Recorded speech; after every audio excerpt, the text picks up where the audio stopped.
Lifting को लेके क्या कुछ चल रहा है सर? आज मैंने देश के गृह मंत्री अमित शाह जी से बात की है और उनसे आग्रह किया है कि जो ये राइस मिलर्स की जो समस्या है या आड़तियों की जो समस्या है, इसको जल्दी से जल्दी इसका कोई समाधान निकालें, क्योंकि सभी मांगे जो हैं वो केंद्र सरकार से रिलेटेड है। चाहे वो ट्रांसपोर्टेशन, अगर किसी शैलर में माल नहीं लगता तो कहीं पठानकोट होशियारपुर भेज दिया तो सारी ट्रांसपोर्ट पहले शैलर माल को देनी पड़ती है, तो वो हो।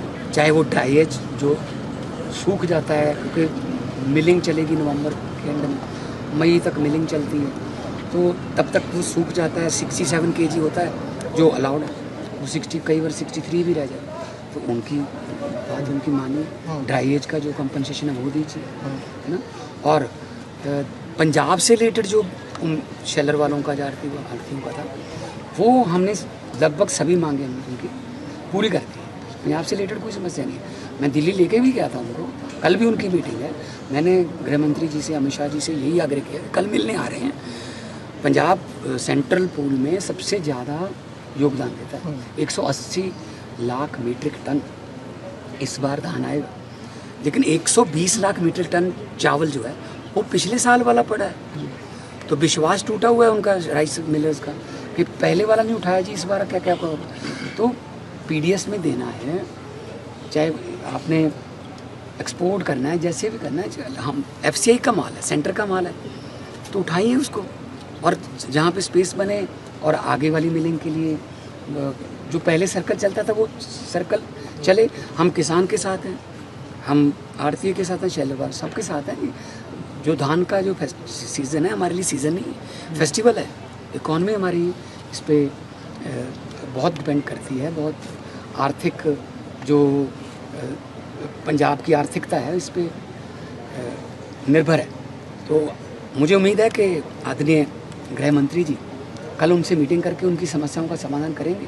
और खरीद तो चल रही है, खरीद की कोई दिक्कत नहीं। CCL का पैसा भी हमारे पास आया हुआ है, DBT हो रहा है किसानों के खाते में, तुल भी रही है, तुलवाई भी। मेन प्रॉब्लम है कि शैलर वाले जो कहते हैं कि हमारी मांगे मानो, थोड़ा लिफ्टिंग की कई ज़िलों में है दिक्कत, वो 1-2 दिन में हल हो जाएगी। और हम पंजाब में क्योंकि गेहूँ भी आ गया आना, गेहूँ में भी हमने बहुत बड़ा योगदान पंजाब और हरियाणा ही देते हैं, तो क्योंकि बिल्कुल इमीडिएटली आगे गेहूं की फसल आती है। अगर इसमें देरी होगी तो गेहूं में भी देरी होगी। इसीलिए हम केंद्र सरकार से आग्रह करते हैं कि इस समस्या का हल करें, उनकी मांगों का ध्यान दें और उनकी मांगों का कोई हल करें, ताकि पंजाब की मंडियां जो हैं वो खाली हों और मिलिंग के लिए शैलर वाले जो हैं वो आगे की मिलिंग के लिए तैयार हों, और किसान खुशी खुशी अपनी फसल बेच के, फेस्टिवल सीजन चल रहा है, वो फेस्टिवल से पहले अपने घर जाए। सर, पंजाब का RDF बहुत पेंडिंग है जी, खुद ही भी तो सुप्रीम कोर्ट में, हम तो सुप्रीम कोर्ट में गए, हमने लिख के भी दे दिया। विधानसभा में हमने ये प्रस्ताव भी पास कर लिया कि RDF का पैसा जो है वो सड़कों का पैसा और मंडियों का पैसा जी, हम सड़कों और मंडियों पर ही इस्तेमाल करेंगे। इससे पहले कैप्टन साहब ने वो पैसा कहीं और इस्तेमाल कर लिया तो उन्होंने रोक दिया। हमने प्रस्ताव पास कर दिया विधानसभा में कि RDF का पैसा RDF के डिपार्टमेंट के लिए, रूरल डेवलपमेंट फंड है, रूरल डेवलपमेंट पर ही लगेगा, ठीक है ना।